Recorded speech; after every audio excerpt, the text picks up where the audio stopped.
rise up, Badlands. Explain those Badlands. That's a hell of a name.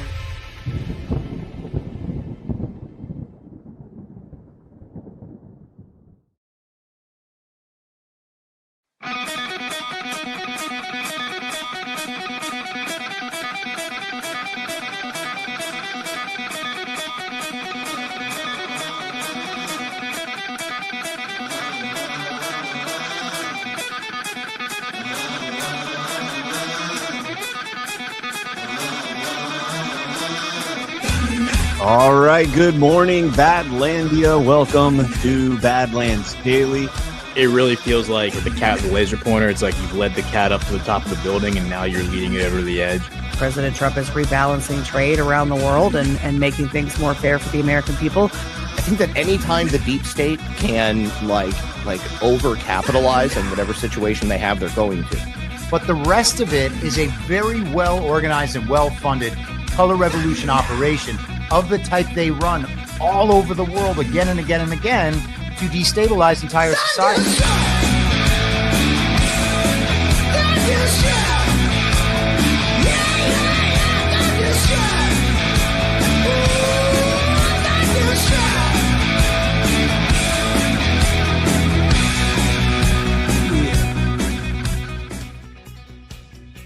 All right, good morning, Badlandia. Welcome to Badlands Daily.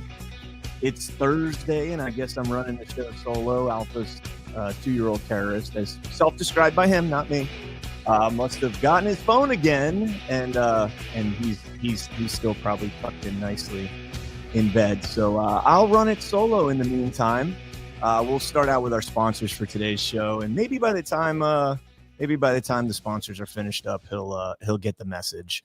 So let's go ahead and jump into our sponsors. And first up, ladies and gentlemen, we got a brand new sponsor, and I'm really excited about this sponsor here because I've been using their products for a long time. And that is Comet by Perplexity. Let me ask you something. How much time do you spend every day on your web browser? And how much time do you spend clicking around online, searching, scrolling, typing, endless tabs? It's all a lot, right? Well, there's a new AI web browser from Perplexity called Comet that is completely changing the way that you are able to interact with your browser. Using Comet feels like having a personal assistant living in your web browser that can actually do things for you across the internet. Yes, do things, not just give you answers. You can ask Comet how to handle tasks for you, and literally it clicks, types, searches, and scrolls just like you would to get things done for you in the background while you go about your day. Comet can shop for you, make reservations, book travel, summarize articles or videos, send emails, schedule meetings, and do a lot more to make your life easier. And I'm going to do a little demonstration for you here on exactly how that works. And so let me go ahead and pull up the Comet browser, and there it is right there. And so you have Perplexity here, which is like your normal like question and answer. And then over here up at the top, you have this tab called Assistant. So now I'm going to go in the Assistant and I'm going to say, can you post at X Alpha Warrior X most popular posts on X involving Operation Gladio? Let me say repost to my feed.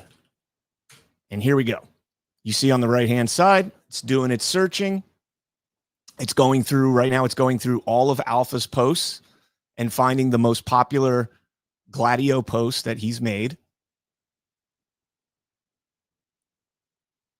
And come on.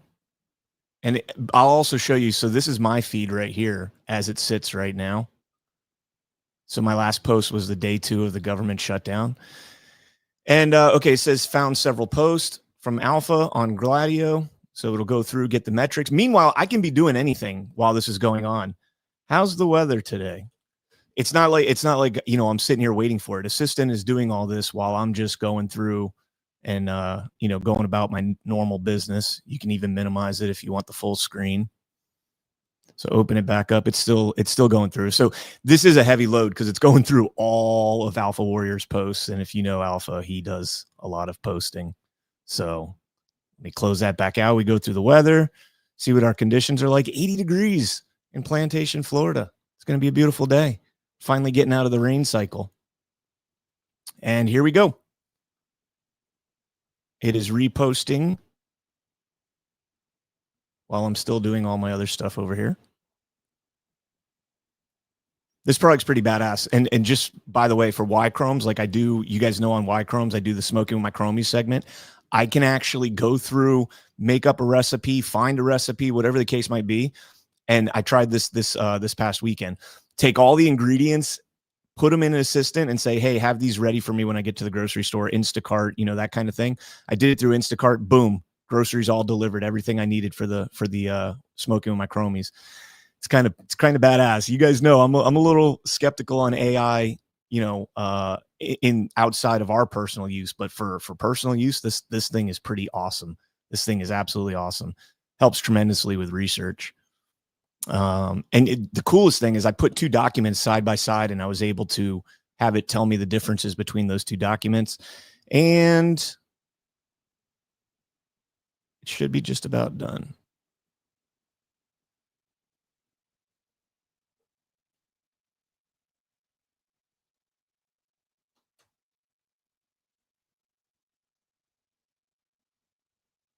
There we go. And it's done. So while I was doing all that stuff, Comet Assistant went and made those posts. There it is. Alpha Warrior, you reposted. Question, do you know what Operation Gladio is from March of 2024? There's another one. Holy crap, it went and did all of them. I should have said 2. Let's undo that. But anyways, I just wanted to show you guys how like freaking awesome this Comet is as your AI assistant.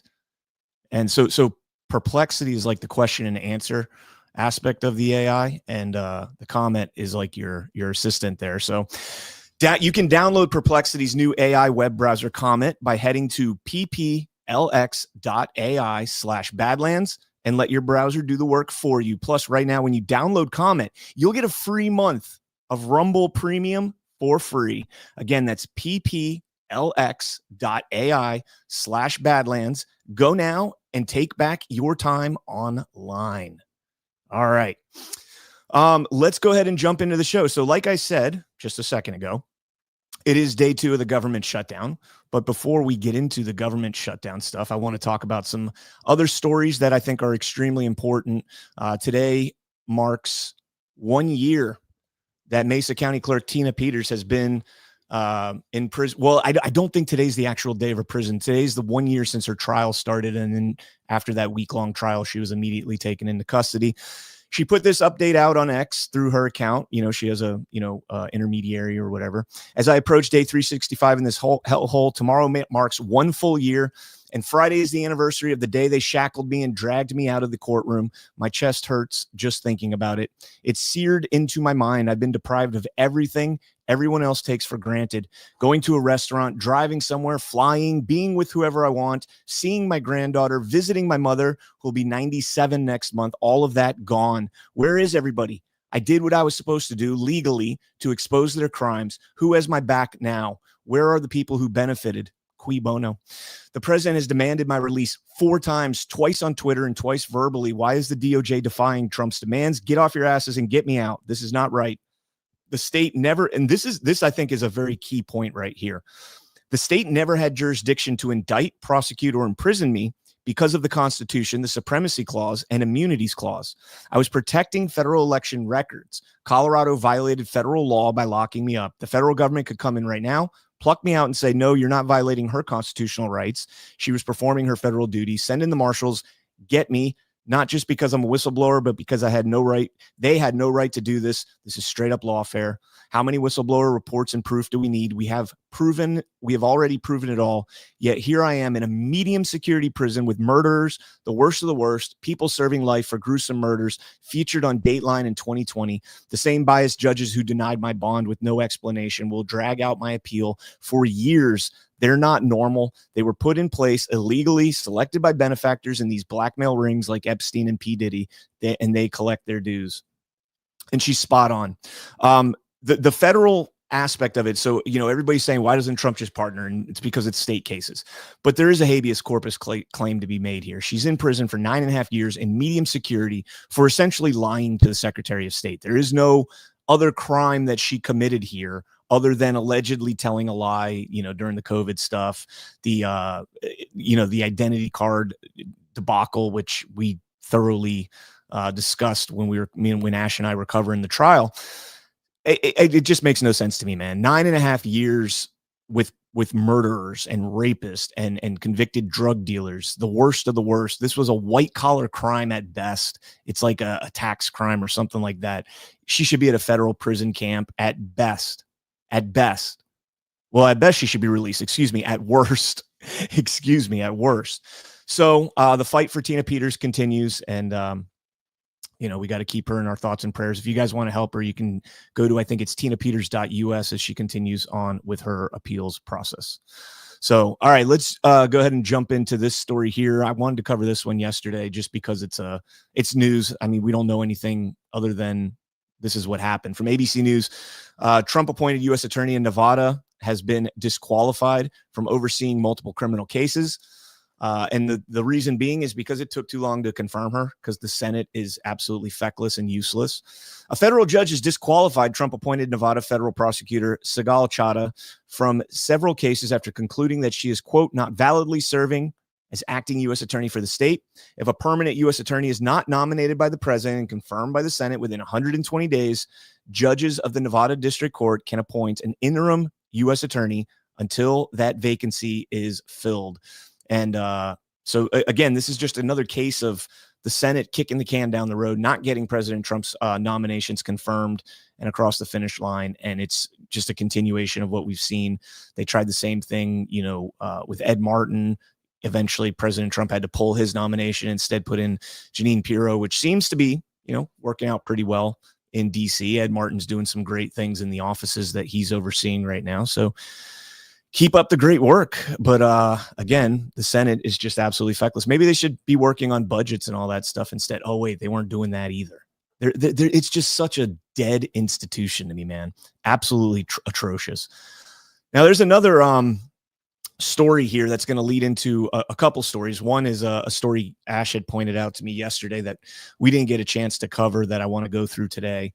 But President Trump truthed this out the other day. Corrupt and totally Trump deranged Lisa Monaco, a purported pawn of legal lightweight Andrew Weissman, was a senior national security aide under Barack Obama and a lawfare and weaponization obsessed deputy AG under Joe Biden and Lisa's puppet boss, Attorney General Merrick Garland, who are all the architects of the worst ever deep state conspiracies against our country. Russia, the J6 hoax, the illegal raid on Mar-a-Lago, the Biden auto pen scandal, the document witch hunt, and more. Monaco's been shockingly hired as the president of global affairs for Microsoft in a senior role with access to highly sensitive information. Monaco's having that kind of access is unacceptable and cannot be allowed to stand. She is a menace to the U.S. national security, especially given the major contracts that Microsoft has within the United States government. Because of Monaco's wrongful acts, the U.S. government was recently stripped her of all her security clearances, took away all of her access to national security intelligence, and banned her from all federal properties. It is my opinion that Microsoft should immediately terminate the employment of Lisa Monaco. Thank you for your attention to this matter. And that's going to, of course, lead to the article that Ash was sharing with us yesterday that we did not get a chance to cover. K Street shudders as Trump demands a Microsoft executive's firing. Big freaking deal. They don't like it when it's happening to the corporate world. When it's happening to U.S. citizens, they're like, who cares? Because it happened throughout the last 4 years, and we'll get into that. Much of the private sector is paralyzed by Trump's broader efforts to leverage the might of the government to bend companies to his whims. Like, are you kidding me? In 2022, I could have wrote most of the private sector is paralyzed by the Biden administration's efforts to leverage the government to bend companies to its whims in terms of mass censorship. What did we just find out about YouTube, right? YouTube was pressured by the Biden administration to take things off that weren't a violation of their guidelines and policies. Facebook, same thing. Twitter, same thing. All of these companies have come out. These were attacks against us. The companies, cohorted with the government, colluded with the government to go after us. But now that the role is reversed and they're rooting out the corruption, the embeds that were placed in these social media companies, now they're freaking out about it. Get out of here. But that pressure is magnificent in government affairs shops across Washington, where corporations are desperate to curry Trump's favor and avoid his wrath.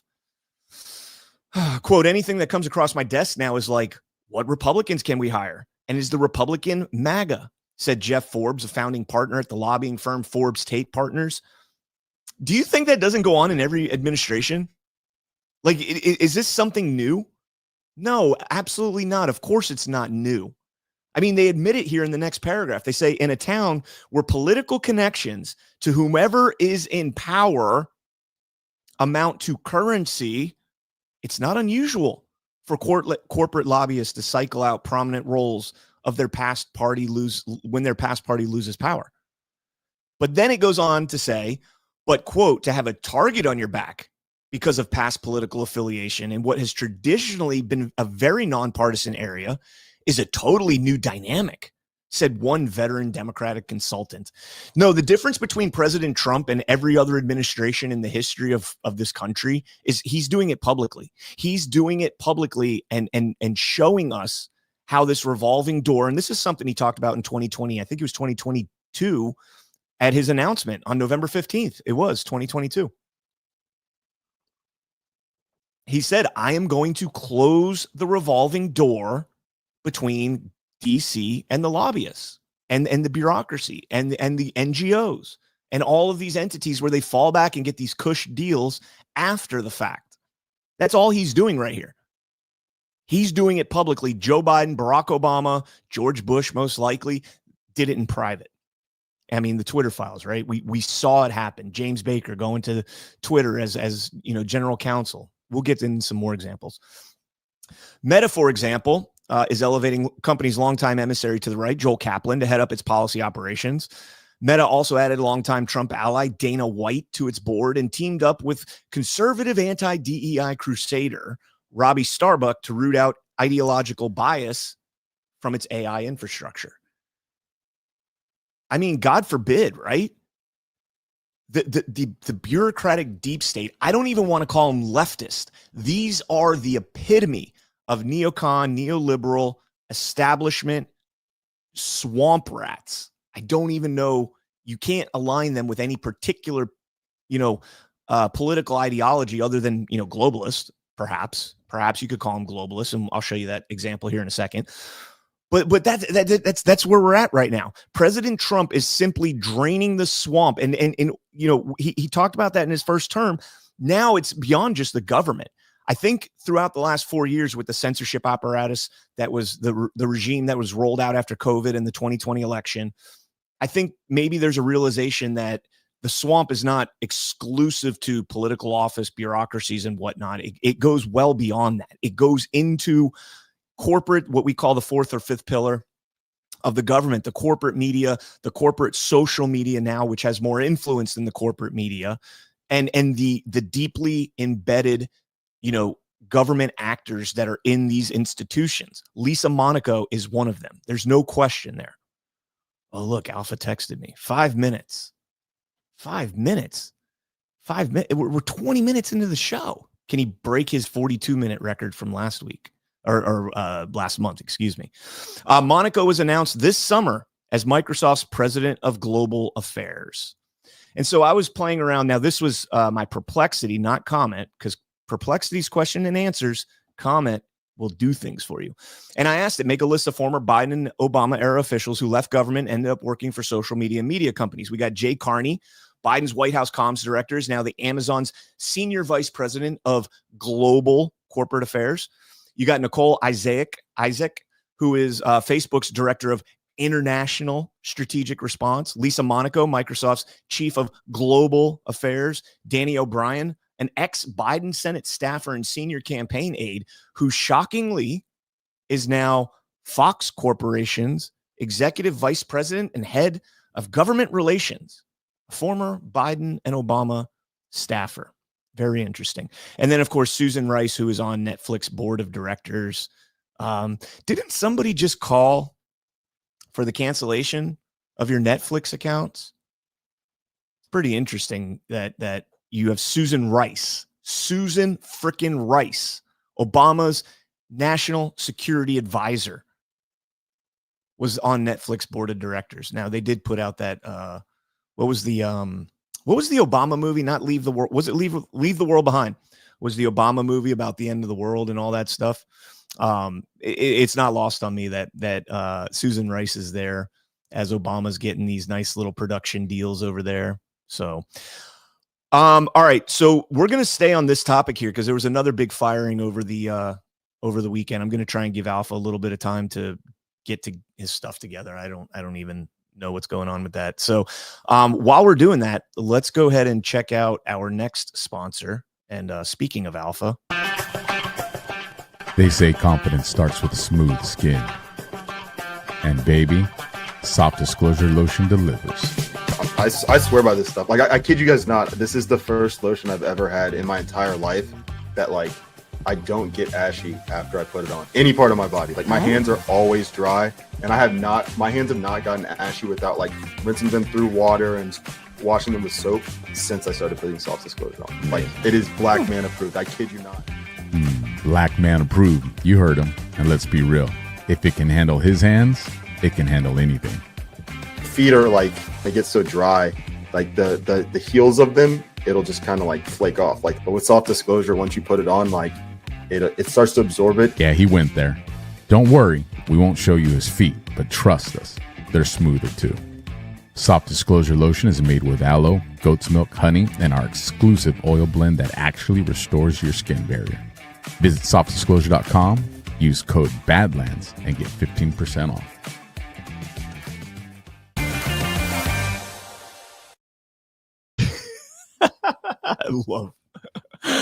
I love working here. That's absolutely epic. Alpha and Cam, so beautiful. Two beautiful human beings. Love those guys. All right, let's jump into this story from CNN. Justice Department fires prosecutor falsely tied to Comey's case in social media post. Now, this is interesting.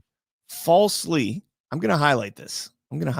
Falsely tied to Comey case in social media posts. Well, okay, explain. Okay, let's explain. The Trump administration fired the top national security prosecutor in the Eastern District of Virginia after a social media post by a right-wing activist and a writer falsely tied him to the case of FBI Director James Comey, according to two people familiar with the matter. We need to make a Bart Simpson meme. You know the Bart Simpson meme? Tell me, say it out loud, and it's the FBI had knowledge of the shooter or whatever the case might be. You know that meme I'm talking about? We need to do one for like all of these articles. Two sources familiar with the situation, two sources who have been granted anonymity. I understand the necessity for anonymous sources. I totally get it. I have anonymous sources, but like, this isn't something that you need to be anonymous on. This is not like, I have sources that have real good intel. This is not good intel. This is just he said, she said. Put your name out there, man. If you're going to sit here and push back, first and foremost, Julie Kelly never said that he was tied to it. She said it's illogical to think that he's not. I think assume. I want to be perfectly clear when I get to the quote. Yeah, it says assume. Michael Benarai was chief of the National Security Section, previously worked at the Justice Department headquarters, which is like, Alpha's not here, but we have a mutual friend that, talks about how in the FBI you go to DC because every agent that wants to go anywhere in the FBI has to do their round at the Hoover building. Probably the same thing in the Justice Department, I would imagine. If you want to go anywhere in the Justice Department, you got to do your stint at Main Justice. Like, that's just probably the way it goes. And then from there, you get rooted out into wherever you're needed to be.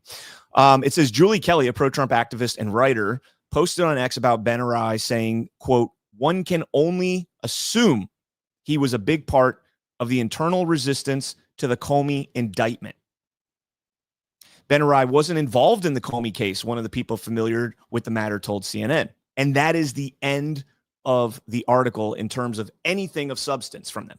An anonymous source misinterpreting what Julie Kelly said. I think anybody in their right mind would think that a career prosecutor working on national security at the Eastern District of Virginia opined, at the very least, opined on the Comey indictment. You would be absolutely absurd not to think that happened. So let's jump into Julie Kelly's post. It said yet another top aide for Lisa Monaco now works at EDVA. There's another tie. I mean, come on. You gotta make that assumption. Michael Ben-Arai was Monaco's senior counsel and then promoted to assistant deputy attorney general under the Biden regime. He was moved back to the Eastern District of Virginia and had worked there right before the inauguration. It's an interesting move. Right before inauguration, you take him from the assistant deputy AG and you send him back to run the national security section at Eastern District of Virginia. Isn't that like the guy who quit the DOJ to go be a line prosecutor in the Eastern District of New York under Alvin Bragg? What was that guy's name? Somebody in the chat tell me that guy's name. I can't remember his name off the top of my head. You guys know he was like number 3 at the DOJ. This is the same thing right here. Same thing. It's absurd not to think that happened. And this all pushback came from Ken Delaney and says the new DOJ fired the top national security prosecutor in the Eastern District a few hours after MAGA activists denounced him on X because he had been detailed to work for the deputy attorney general in the last administration. So she's adding even more words, or he's adding even more words than CNN did. Detailed to work for the deputy AG in the last administration. That's not what he's implying. Julie Kelly Julie Kelly responded, detailed, you say, not work for Lisa Monaco, act as one of her top advisors. Lisa Monaco, who helped manufacture the Russiagate hoax, prosecute 1,600 Americans who protested Joe Biden on January 6th, including unlawful use of the 1512C2, and try to throw President Trump in jail. For once, get your story straight. And anyways, that's that right there. There's no question in my mind there that there's a reason that Ken Delaney and CNN are freaking out about the firing of Ben-Arai. There's no question. Like they don't just write a hit piece like that, citing anonymous sources and completely misinterpreting what Julie Kelly said, unless there's a specific reason for it. And I don't know what that reason is, but it's definitely concerning. And also, President Trump has the right to fire anybody that he wants. I firmly stand on that ground. You know, especially when you're talking about political hires and people in bureaucracies that are subverting your will and have been for quite some time, and were involved in heinous, unconstitutional acts against American citizens, January 6th referring to. And of course, Russiagate.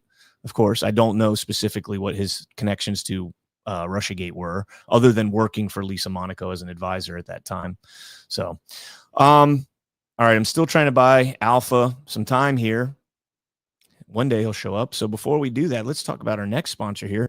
Are you guys ready to move easily and independently without pain or stiffness holding you back? Do you want to look in the mirror and see a plump, hydrated glow instead of more fine lines and wrinkles? Discover Native Path Collagen, made with only type 1 and 3 collagen fibers, the two most important types that make up 90% of the collagen in your body. It's found in your cartilage, bone, skin, hair, nails, and of course your gut. Types 1 and 3 provide maximum benefits without the need for unnecessary fillers. Native Path Collagen is a single ingredient formula with no fillers, additives, or artificial sweeteners, and it's third-party tested for heavy metals, ensuring purity and safety. It's completely flavorless and mixes very well. It just dissolves with anything, coffee, smoothies, oatmeal, you name it. Its peptide formula makes it bioavailable, meaning it's absorbed more easily and mixes perfectly without clumping. And the best part, Native Path offers amazing bundle deals. You can get 3 or 6 packs at a fraction of the price of other brands. Join their private Facebook community to share your success stories, recipes, and support each other on this journey called life. Visit getnativepath.com/badlands and start your transformation today. Again, that's getnativepath.com/badlands. All right. And look who decided to show up. You know, I was going to let you off the hook tonight because your Niners are playing on Thursday night. Fuck no. Now I'm going extra long on sit rep. I'm going to get with G Money and we're going over time on sit rep tonight, guys. You would never do something that terrible. I'm absolutely doing something that terrible. You would never do that. 31 minutes. You beat your previous record by 10 minutes. And you missed me doing a demonstration on Comet today where I reposted all your Gladio posts on my Twitter. On Comet? Yeah. You missed it. If you were here, you would have seen we have a brand new sponsor on Badlands Daily that's absolutely awesome. And I was able to use it to go, while I'm doing other things, go into my X, scroll your entire X feed, find any posts about Operation Gladio, and then repost the top 3 most popular ones. And Dude, it did all that automatic. I did it in the beginning of the show. If you were here. Oh, come on. Do it one more time because that sounds dope. It is dope. It is absolutely dope. And you missed it. Sucks, man. You're going to have to go back and watch the beginning of the show. I'm pulling it up right now because I want to see it. Do it one more time. No, bro, I can't. Let me see. Hold on. Let me see. I'm searching it right now too. I don't know. Oh my goodness. I can even use it to reply. Dude, you got to get up on Comet, man. It's like it can do everything. Like it can book your flights and hotels, and it can buy your groceries and like all this stuff while you're just messing around on YouTube or Twitter Spaces, whatever it is you do. All right, we got to get back into the news though. How close to the beginning was it? What's that? How close to the beginning was it? I'm scrolling right now. You got me pumped. I got to see this. Oh my goodness. I'm telling you, if you would have been here on time, I'll tell you what, while you're looking that up, while you're looking that up, we'll talk about another sponsor we have for this show, and that is Patriot Injury Lawyers. Did you get hurt in a car crash? Well, don't let the insurance companies push you around. Patriot Injury Lawyers are real fighters, trained, experienced, and ready to take on the big guys who want to nickel and dime hardworking Americans. You deserve justice, not red tape. With Patriot Injury Lawyers, you get a legal team that shares your values and won't back down. They've helped countless patriots like you get a maximum compensation that they're owed fast. If you've been injured, don't wait. Get the law firm that puts America first. Call Patriot Injury Lawyers at 844-PATRIOT or visit patriot.law. Again, that's 844-PATRIOT or visit patriot.law. All right. You know, I just noticed something. That you're late as hell? that it's 10:34 and you're just showing up to work? It's 7:34. Aside from that. Guys, what should I haze Alpha for? Give me something to haze him. I need to haze him. What does he have to do now at Cocoa Beach, Gart? He's going to be staying with me for a few days before, Gart. I might fuck with him.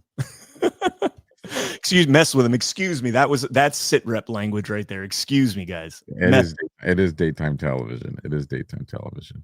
So I think it was yesterday or the day before. You guys are going to laugh at this. Oh, geez. I noticed there was an icon on my desktop.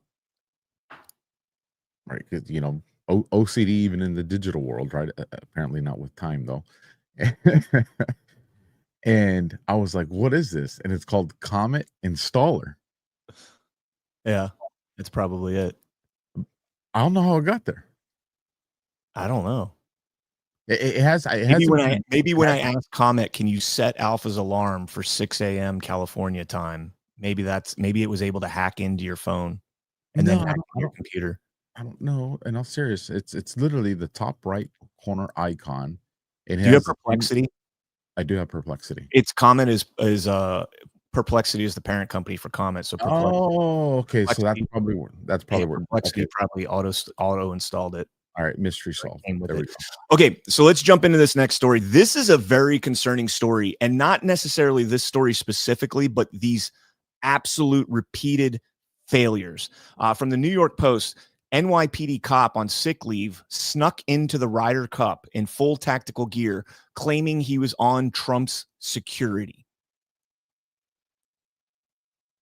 Wow. An NYPD detective showed up at the Ryder Cup. Now, the Ryder Cup this year was in Farmingdale, New York, I think it was, which is, you know, I think NYPD did provide some law enforcement backup. So, you know, it's not like crazy, But this should absolutely never happen.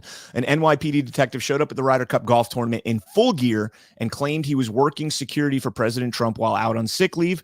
Detective Melvin Ang might have even gotten away with it had he not dropped his gun magazine in the grass in front of real security personnel.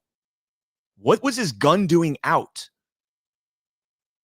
So you see the picture here. He doesn't look like he has a long gun, so it's not like he had an AR, strapped across his chest. What was his gun doing out that he was able to manipulate the mag release?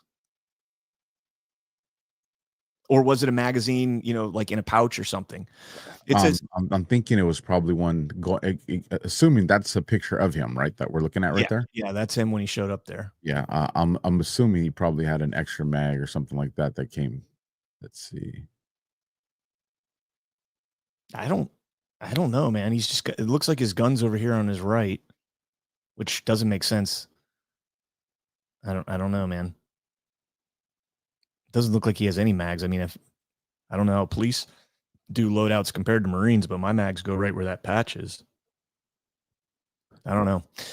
Let's jump back into it though. It says Ang 46 is president of the NYPD Asian Jade Society.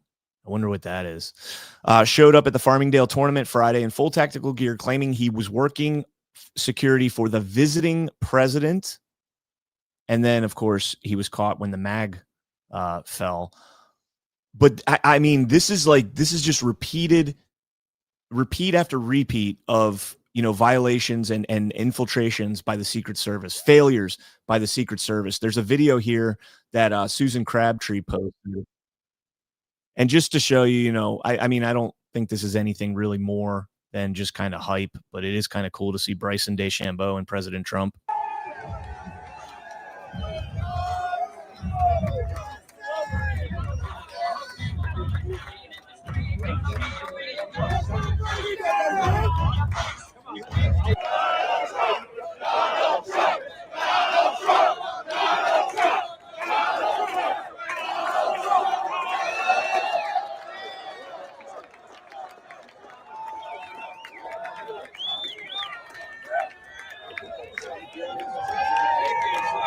All right. So, I mean, you can see that crowd there. He's obviously behind bulletproof glass, but, there's videos of him walking out like on the fairways and, walking alongside the hole. We had last month, we had the expose that there was a member at Bedminster, I believe, that got into the club with a Glock in his purse or in his bag. I didn't hear about that one. Yeah, this was like last month. Yeah. Well, go ahead and comment on this. I'll pull that story up. So now I'm trying to word this carefully because I ain't trying to give people info or the wrong people info. When it comes to these details, if there are areas where there's soft spots, regardless of how well you try to do an operational thing, right? But those areas are typically going to be where there's minimal exposure to the president, and you still have a redundancy that's in place there. Also, and I can't speak for other states, but I mean, at least I would imagine so. You're not going to have any detail of local law enforcement that's not a tactical team that's anywhere in the area remotely close to the president. So if you have a dude showing up like you see with his throwover gear on, and he's saying, "Oh, I'm here on something," he's not working any detail close to the president at all. And if he is part of a UC team, you already know who they are by photo and contact prior to meetings. There's never going to be a day of person that you're going to meet in that capacity. Right. So I have to believe there's more to this story, especially with the mag falling out, because the way the story sounds is like, okay, so you're saying if the mag didn't fall out, he wouldn't have gotten caught? And I think there has to be more here. Part of me wonders if, because I know it reads it fell out and they saw it, but part of me wonders if while they were searching them, somebody put their hand on that thing, whether it be him or the searcher, and someone ejected the mag. I just feel like there's more to this because it's hard. I'm just saying. Do you get what I'm? Go ahead. Go ahead. I got what you're saying, but the bottom line is that a man with full tactical gear and a firearm was able to penetrate and breach U.S. Secret Service security and get in the vicinity. You know, and I mean, and that's what I'm saying is, how do we have confirmation? Because the word breach security, media can definitely play with headlines. For instance, the situation I'm talking about, where I was a supplement to some of these presidential detail convoys. There were certain areas that you like you said, you recognize that there's a vulnerability here. Now, technically on paper, because the route goes through there, that's considered within the perimeter. But it's a soft spot. There's not like there's a Secret Service agents or even law enforcement that's in that area. So if something happened in that area, you could say, oh, they breached the perimeter. But it's a very big ass perimeter. It is. That's fair. So my issue here is once you breach that perimeter, there's a lax. There's layers. Well, there's layers of it too. Sure, there's layers, but there's also a much more lax security posture. As you get closer, now, of course, once you're close to POTUS himself, I'm sure it gets a lot stronger. But if you see somebody walking around in tactical gear with a badge, because he is an actual cop, so he's got a badge out there, he's probably got credentials around his neck, he looks the part. How far is he able to go if he's able to get through that first layer of security? How far did he actually get? How close at the closest point? How close was he to POTUS? How close could he have gotten to POTUS? If he did have a long gun, did he ever get, within enough of a distance that he could have, he would have never gone to the first official layer of Secret Service. Like he would have got stopped there. He would never have been able to penetrate that first level, that first uniform personnel Secret Service. He wouldn't get past that on the official perimeter. So local guys would probably be like, oh, that's, it's Johnny, here he goes, or is this, or whether it's nefarious or whether it's just being stupid because he wants to be present or get a photo op or do something like that, assuming that there's, no negative intentions. But the Secret Service that's actually there knows who the local law enforcement guys are and where they're supposed to be and where they're not supposed to be. He would have, in my experience, he never would have penetrated that first layer of official Secret Service. Hold that thought. And let's jump into this article from Susan Crabtree at Real Clear Politics. A Secret Service uniformed division officer allegedly fell asleep on the job in full public view while providing security at the United Nations General Assembly last Thursday, multiple law enforcement sources told Real Clear Politics. That same officer, an overweight African-American man, also has been accused of leaving his semi-automatic rifle, which appears to be an SR-16. She later confirms it's fully automatic, unattended while taking a bathroom break from his security duties. The NYPD officer, the New York Police Department officers witnessed and took photos of what they considered the officer's unprofessional behavior, what they described as sleeping on the job and leaving the rifle unattended, and reported it to their superiors at the multi-agency command center, which included reps from the Secret Service. A Secret Service spokesperson said that the USSS, United States Secret Service Uniform Division officer, was relieved of the operational duties immediately after leadership was notified. The Secret Service placed the officer on administrative leave pending disciplinary review and emphasized its strict professional standards. So, I mean, how many of these stories do we need to hear over and over? As Julie Kelly said on this post right here. So this is the post about the Ryder Cup. She said, this is nuts. Secret Service let this guy into the Ryder Cup, coupled with the USS Uniform Division officer falling asleep on the job at UNGA last week and the missed Glock at Trump's golf course in Virginia over Labor Day weekend. This raises serious questions about the Secret Service vigilance in protecting Trump. Like, hold on, stand by a second here. Does she not remember that somebody shot President Trump? And keep in mind, guys, I'm not disparaging Susan Crabtree. Her work at Real Clear Politics, especially on the Secret Service, is impeccable. I think she's just kind of garnering an emotional response to this, rightfully so. But the woeful inadequacies of the Secret Service goes back to July 15th at minimum, when he was shot. Then at Mar-a-Lago, or not Mar-a-Lago, what's the other, the Jupiter golf course, where he was almost shot by a man who, breached their perimeter and was able to set up on the golf course with a firearm, a rifle, where he was going to be approaching soon. I'm how many times are we going to give them the benefit of the doubt here, Alpha? No, I'm not trying to give them the benefit of the doubt. We saw obvious issues, which is apparent by, at the very least, that first attempted assassination on President Trump. All I'm saying is, Secret Service is not 20 guys. There's a lot of Secret Service agents. Now, we know the Marine Corps is the most fierce fighting, force on the face of the planet. But me and you can both go and name quite a few stories of dudes that had no business being in the fucking Marines, but somehow they got past all the filtration process. And this is before the woke DEI shit in the military, because it happens. So you're gonna have that 1% in the Secret Service as well. The Secret Service can't have that 1%. That's the they're problem. going to. There's no way you can avoid that. They're going to. I agree with you, but you're never going to get 100%. You're not. Now, the expectation is that 1% would still be considered top tier to the rest of us.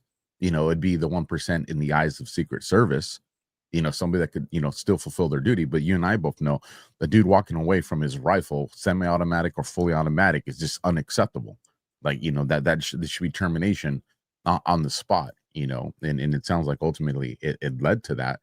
And granted, the fact that he's working a post tells me that he obviously wasn't, and not trying to harp on people, but the truth is if you're on a post to what was not considered a requested place, it's probably because you suck and people know you suck.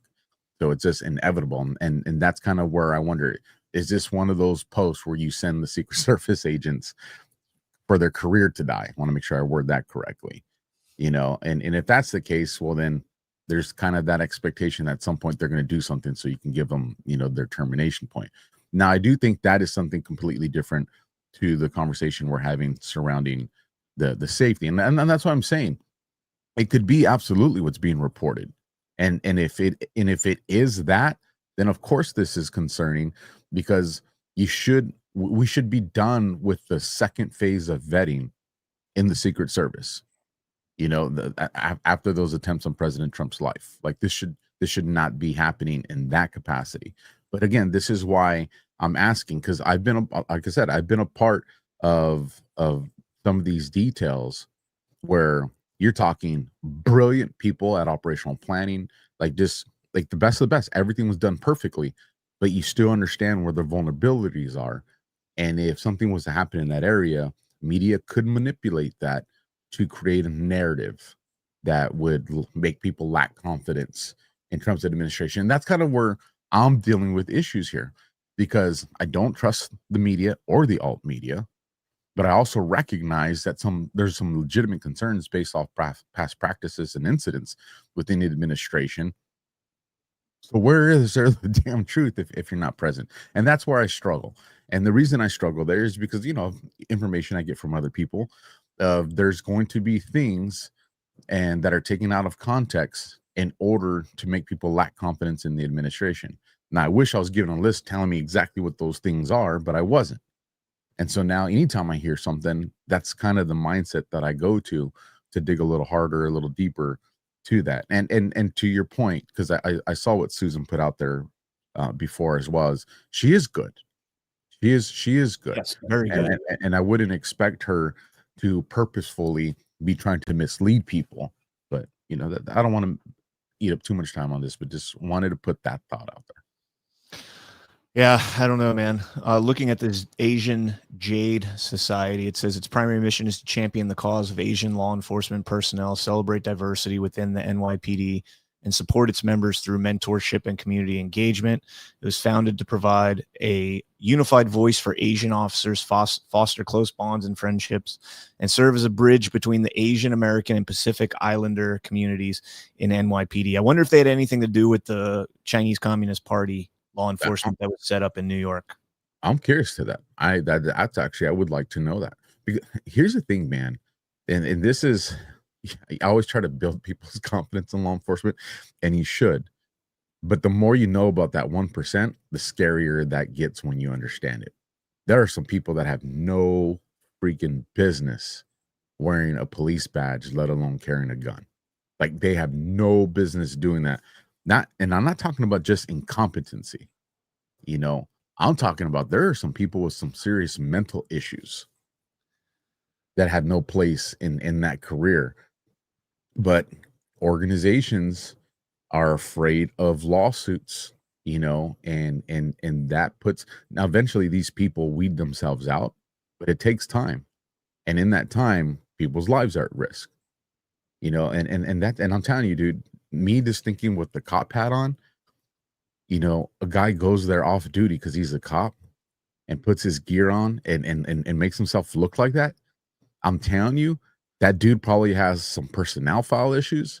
I'm telling you, if you probably go and talk to his friends, they're going to say, yeah, dude's just been off it.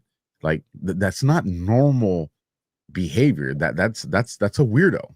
That's a weirdo, because most cops are going to be like, hey, if I get the photo, I get the photo. If I don't, I don't. I requested the overtime spot. I didn't get it, and leave it at that. This goes into the realm of like an obsession or something like that, man. And it's weird. That's very concerning. Now, keep in mind, President Trump does keep private security. So, it's not just Secret Service that is, it's very unique for presidents. Doesn't typically happen, but he keeps his own private security. But they know who those guys are, and they know those guys. Right. No. I'm not saying, I'm saying because I am not confident in the Secret Service. So I'm saying, okay, so I mean, you look at what just happened with Charlie Kirk's assassination and the divide that fractured through the country. If anything happened to Trump, you wouldn't even know, you wouldn't even recognize the next day. Well, and listen, anybody that follows my individual content knows I've been saying this, and I don't know if me and you have had this conversation. Maybe there's a conversation for tonight as well. I'm a firm believer that they're going to do a third attempt on him. Oh, of course. I don't think anybody. I'm with you on that.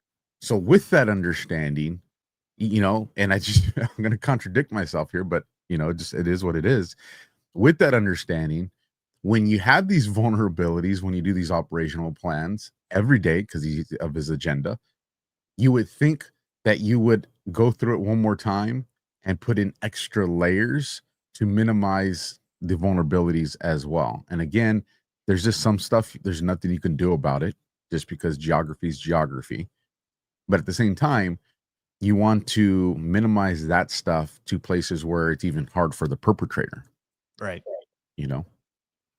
All right. Well, we'll talk about this and a lot more tonight on Sit Rep. So let's go ahead and jump into our next story. We're going to get to the government shutdown. I promise. Nothing's changed. That should be the headline. Government shutdown day 2. You wouldn't notice if I didn't tell you. I love it. I absolutely love it, man. It's sunshine and rainbows. But before we get into that, let's go back and do another little told you so from the Los Angeles Times, declaring Malibu's fire recovery a failure. City's rebuild ambassador quits and says that the mayor should go too. Why stop at the mayor?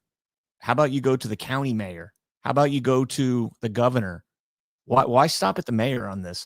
It says the slow pace of reconstruction prompting the resignation of the city's volunteer rebuilding ambassador and his suggestion, along with some other rebuilding activists, that Mayor Marianne Riggins consider gracefully stepping down. That's a quote. Consider gracefully stepping down. Some 720 structures in the city burned down in January, but just 69 have received initial plan approval, and only 2 have obtained building permits, allowing them to begin construction.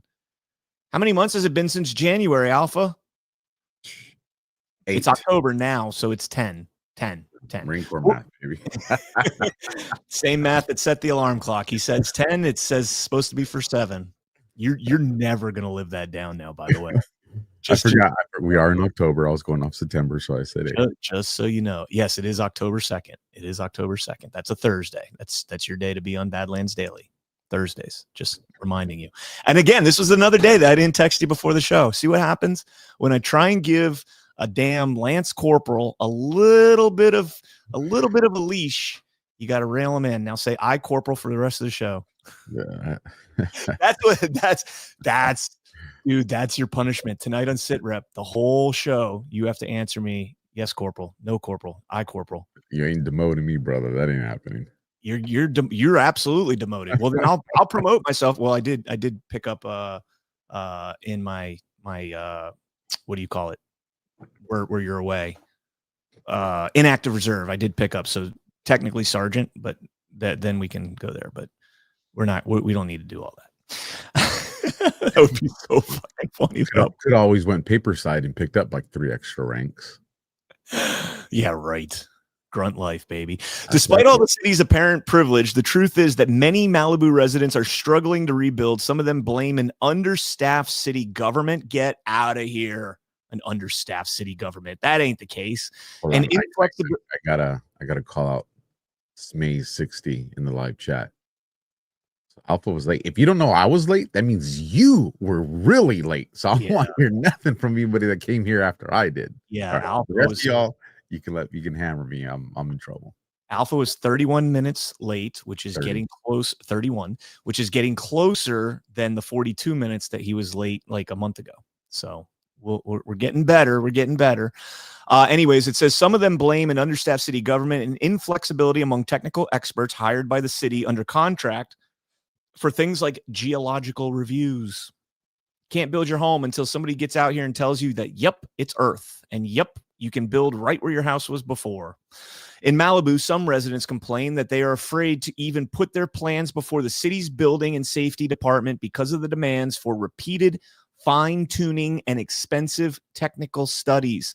Homeowners have been asked to address slope challenges, soil stability, septic system functionality, along with water flow and street access for fire prevention. And all of this, folks, I just want to remind you, Gavin Newsom told us that it's going to be fine. We are going to cut the red tape so that we can build faster. I played the clip of Adam Carolla. You know, we talked about this like 2 months ago because they were still not making progress. And I reposted the clip of Adam Carolla from January where he said he called this out to the T. I think he even said 2 building permits are going to be approved in that clip. It's actually worth looking at again. Go ahead. You want to comment on this? I mean, you're a California resident. One, it's obviously we all knew that it was coming. Well, here's the 3 main things I want to say is we knew it was coming. That's the first one.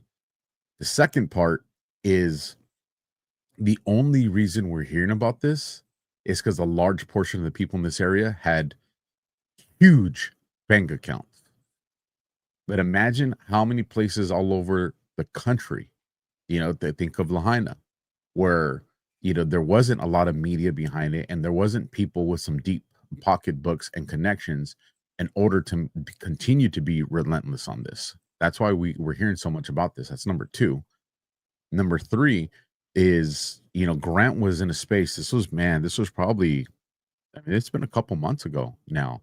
And he was talking about the red tape that does exist, that isn't caught, and the extra things being done that, you know, people like him can afford, but people that were on the threshold, you know, of maintaining that property because it's been in the family for so long, there's no way they'll be able to afford it.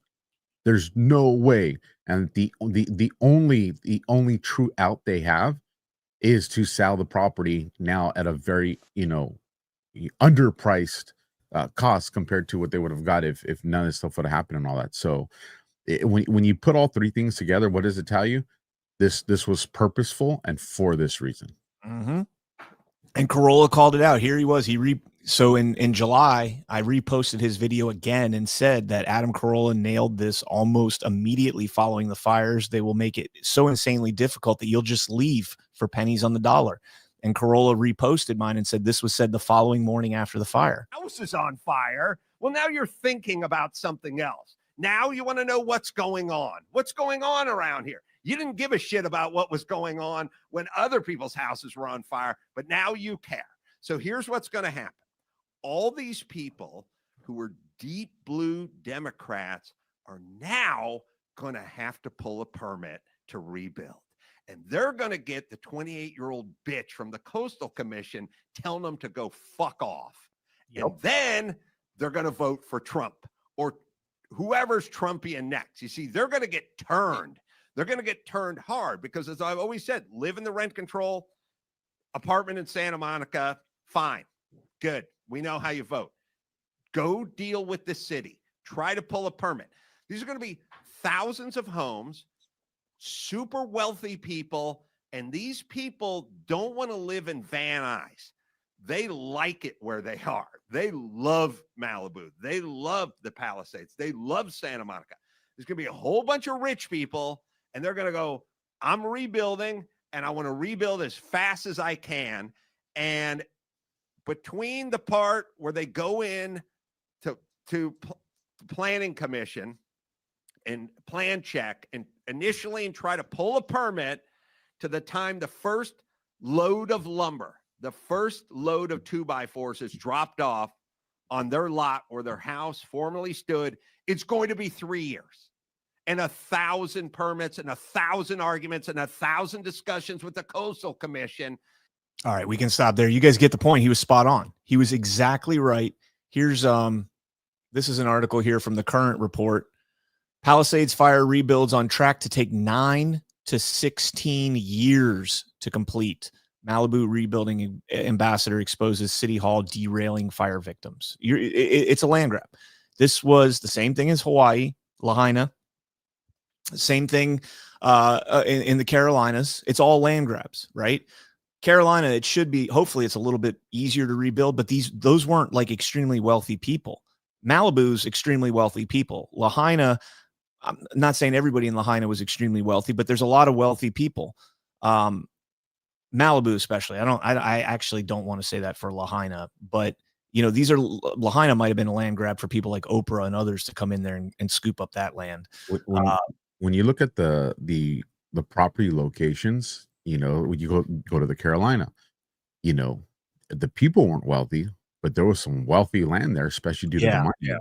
Yeah. Now, one of the things is if you look at the area in Malibu, and this was one of the things that I was calling people's attention to because it was coming very close. It was kind of doing like a horseshoe shape around it. But there's an old nuclear site that's there that still has stuff, and it was touched one time by a prior fire. And you think they would have learned from that situation. And at this time, I was wondering if they're trying to set off or trigger an event, you know, this is definitely the way it could happen. And there were a lot of voices that, you know, tried, oh, it's fear porn, it's this. Ian Carroll being one of those people, you know, because I found an old article that talked about the initial fire and all this stuff. And I told him, look at the way these ambers are burning, and we're seeing some unusual things. Don't put it past. And then all of a sudden it got crazy close, and these people had to, you know, they had to go back and start talking about it. None of them wanted to apologize, but now they were forced to talk about something. I honestly believe that good guys stopped it from getting there, because when you look at the shape of the fire and the way it was going, you know, with the wind and everything that was being reported, it's either a miracle or there was intervention. Yeah. Human intervention. Well, I mean, that's the story I got on that. So gonna be dragging it on. Let's get into to that. I do have something interesting. So I don't know if you remember it's tied to, because you brought up Corolla. You remember who he was partners with and where he comes from, right? Jimmy Kimmel, The Man Show. The Man Show, right? Yeah. And now, but if you look at Jimmy Kimmel. Yeah, but you know who else he worked with? Who? Didn't he work with Dr. Drew? Dr. Drew Pinsky? Didn't they have like a call-in show, or was that? I thought he also worked with him. He may have. I don't know if he did. But go ahead. Your point. Yeah, my point is, it's like Cain and Abel, bro. But like, you look at the way Kimmel is, and you look at the way Corolla is, and it just kind of makes you wonder, like, man, you know, are you guys playing this? Was this your script? like, or is this just the way things happen? Because they were tight, bro. Loveline, that's what it was. Loveline was Dr. Drew and Adam Carolla, and they had like it was like Howard Stern for phone calls. Like you would call in and have like the grungiest, cringiest, most raunchy sex talk. That's probably why I did. From 1995 to 2005. Life was different back then, man. MTV had some shows on that were very risque. They were programming people, man. They were teaching the youth to be sexually active. We talked about that on Fourth Turning on Badlands Book Club when we were reading the last chapter about how they were trying to normalize 15-year-olds having sex and how it went from and this was Strauss and Howe talking about it in 1997, saying that the last generation society was trying to normalize, teen sex and everything else like that in 1997. So it's even worse now, and it's gone beyond just teen sex, and now it's turned into sexual mutilation of teens and pedophilia, normalization of pedophilia. I mean, that was back then too. You had the NAMBLA and all those people back then as well. Radical fairies were all back in that time as well. Dang, there's all you just name things I never even heard of. Radical fairies. Radical fairies was the group that was remember the videos that they were like, we're here, we're queer, we're coming for your kids, we're here, we're queer in New York. From way back then? No, that was the group Radical Fairies, but they've been around forever. And I did a dig on them, and they're the founder of Radical Fairies. He's dead now. I can't remember his name off the top of my head, but he was never a member of NAMBLA, which is National Association of North American Man Boy Love Association, which is somehow an actual legitimate thing in the United States. He's burning in a place of eternal fire in the national teeth. Amen. But he was never a member, but he spoke like 3 times, I believe, at their annual gathering as a keynote speaker, and talked about his grooming when he was a kid by, when he was 13, 14 years old, by a 40-year-old man who groomed him sexually, and how important it is for children to have an adult to sexually groom them. It's the most heinous thing you like. I don't recommend going back and reading it. Just take my word for it. I know I'm probably going to piss off a lot of people, especially people that are, therapists, psychologists in the chat. But I'm going to say it. I don't buy off on this. I think it's an excuse. Well, it happened to them, and the cycle keeps reoccurring. And I agree with that. Statistically, that is proven. But it's still a choice. Agreed. Especially from someone who was subjected to that. You would at least think that they understand the nightmares and the tortures that surround that, and they wouldn't do it. So this whole, they're doing it because it was done to them. Well, to me, that's worse. And I don't sign off on they're a victim because it happened. No, they were a victim in their life until they chose to do it to someone else, and then they crossed the line from being a victim to being a perpetrator, and that's it. I agree wholeheartedly. You're gonna get the nasty grams with me then. I don't care. I don't care. I know there's people that just they make excuses for that, and I'm sorry. I don't sign off on that. Yep. I think by us signing off on that, we're flaming the fire by doing that. It's baby steps, right? You're taking steps to get to the point where you're accepting the behavior, right? First, it's you're punished, you're grounded, you're going to your room. Then it's, well, you know what, just 5 minutes in timeout, and from there it turns into, well, maybe this isn't really that big of a deal. I'm making a big deal out of nothing, so just don't do it again. And then they do it again. You're like, all right, I give up. Eventually, you just give up, right? And this goes because this ties into the Epstein conversation. With a lot of these girls that were trafficked, and then they recruit other ones. And now, listen, I've had the opportunity, to not only be at conferences, but have conversations with these people who have now defected and talked to law enforcement to explain to us how this works. And trust me, it is difficult to hear the stories of these women. It is difficult. But when they get to the part of the story, and I've never changed on how it made me feel. When they get to the part of the story where they were told, now you can exit this by becoming, the one that goes and tricks these girls in the mall or in these places. And now you're not the one that's going to, you will no longer go through this because you're bringing someone else in that's going to take your place. And they make the choice to do that. Does my heart break because of what they're going through? And who in the world, wouldn't want, their daughter, or if you're a woman yourself, to go through that? I get it. I can empathize with that point.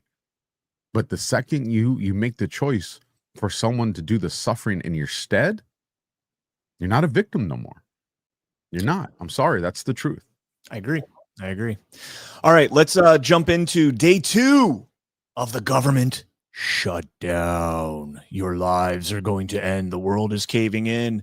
It's Democrats versus Republicans, the final countdown. The Senate is now finished with that procedural vote on the House-backed Republican proposal. And this has to do with breaking the filibuster because they want to get to funding the government. At least I hope Democrats want to get to that. I don't know. Theirs failed earlier, and this was the Republican vote. We don't expect these to necessarily pass. But remember, you get to see who's on the record, particularly among the Dems, who's going to pull over. Democrats lost a couple of votes yesterday on this. It's 55-45 in terms of yeas and nays on this one. 2 Democrats and 1 independent voted with Republicans yesterday. And that seems to hold again now. So that's particularly what I'm watching for. Senator John Fetterman, Senator Catherine Cortez Mastro, and Independent Angus King of Maine are still yeses. So they're voting with Republicans on their version of a continuing resolution at this point. This while the government remains shut down. Democrats, I don't know what they'll do next, but if they continue to lose members, you got to get to 60. So we are watching this very closely. Majority Leader John Thune is forcing these votes today and will likely continue to do so in the days ahead in an effort to get Democrats to open the government, but also get them on the record for not wanting to participate and keeping the government open. Yeah, I don't know that John Thune's going to be rushing to do that. Manu Raju is reporting that senators are leaving town until Friday to observe the Jewish holiday, so the government will be shut down at least until then, but likely longer. Just keep it shut down, man. And I want to play just to show you by comparison. We have Vice President JD Vance talking about the shutdown and how long it's going to take. But then I want to play for you a clip that just shows you how concerned they are. The big holdup is, of course, that you guys say illegal immigrants are getting taxpayer-funded healthcare. Democrats say you're lying. That makes it feel like it could be a really long shutdown. Is this going to be a long shutdown? I don't know. I can't predict what congressional Democrats are going to do, Peter, but I actually don't think it's going to be that long of a shutdown. This is a pure guess from the Vice President of the United States because I think you already saw some evidence that moderate Democrats are cracking a little bit. They understand the fundamental illogic of this. Look, for years, every single one of us, we can remember Barack Obama on the White House lawn. We can remember Chuck Schumer. We can remember, Nancy Pelosi for years. In Chuck Schumer's case, for literally decades, we've heard them say, you don't shut the government down over policy disagreement. Okay, Republicans think this thing about healthcare, that thing about healthcare. Democrats think this thing about immigration. Republicans disagree. Whatever those disagreements are, you don't shut down the government over it. For the first time since the Democrats have been in politics, they're now saying that unless we get every policy item that we demand, we're going to shut down the people's government. They're trying to take a hostage, and we're not going to let them. All right, so that's the take there. I don't want to get into the Democrat versus Republican. I think it's absolutely retarded. They're all the same. You have a handful that might be actually trying to do the right thing in this situation, but they're trying to make it left versus right, Democrat versus Republican. I don't give a shit, man. Let me ask you this, because me and you agree. We agree there, but I like to challenge my thought process on this. And so I've asked myself this, and I'm curious to your thoughts. I absolutely believe that it's an establishment. I do. And I think that's essentially what you were saying right now. But at what point the people that are in there, like, the legitimate America First ones, and then, the rhinos that are trying to be like, all right, the writing's on the wall, I better shift. At what point do we start saying, okay, it is no longer an establishment, but there is something from within the establishment that is now trying to make it a legitimate, I guess you could say left versus right, or America versus, non-America versus America First. At what point do we start to say, okay, we need to start backing these people because they are going against the establishment now? Not until after the 2026 election, when we know that there are consequences for their actions, and that being elections, and assuming that we can get elections to where they're free and fair. Right now, there's no consequences for their elections. Ash turned me on to this show, Scandal, right?